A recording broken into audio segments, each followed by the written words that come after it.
Hey folks, it's Laura with Raintree Nursery, and today we get to take a journey through time and explore some of the amazing beautifulness that is the Everest crabapple.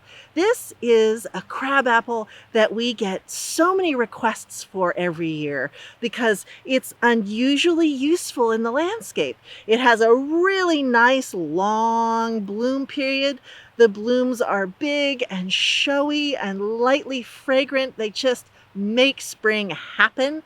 And this tree also gives us fantastic fruit late in the season that you can use to cider or pickle or eat fresh after a few frosts. Let's talk about Everest. Everest was developed in the Angers region of France, where it was released into cultivation in the 1970s. And it wasn't named after the mountain. It was actually named after a woman. Evereste is the namesake of this beautiful tree. There's a final E on the end, which is how you know the difference. One of the things I love about this variety is how long the bloom time is. This is one of the great things about crab apples and why they were so beloved by old orchardists. This particular tree has, at this time, flowers that are in bud, haven't opened at all, flowers that have just a little bit of opening. The pollen is still fresh and ready for the bees.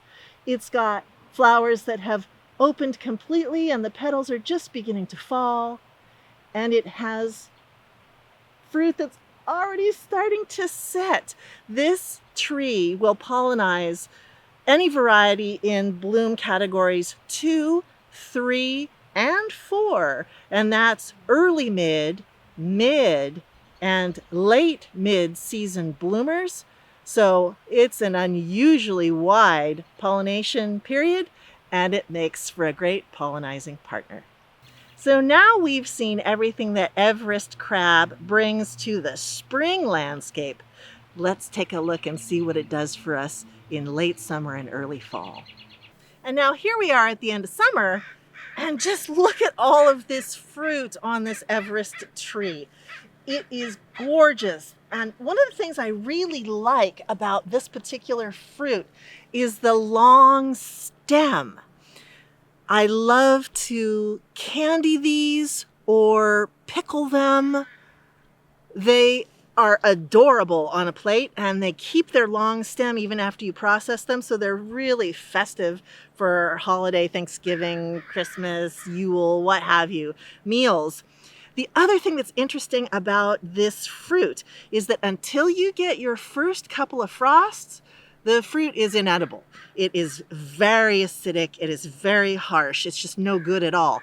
But once the magic of the frost hits, these turn into the classic crabapple sweet tart sugar bomb. They are fantastic for cidering once you've gotten a frost or two. And so there you have it, all of the gorgeous things about Everest. A dainty tree, an amazing blooming tree that produces loads of wonderful fruit. Don't miss having one of these in your landscape. It's Laura from Raintree Nursery with Everest Crab.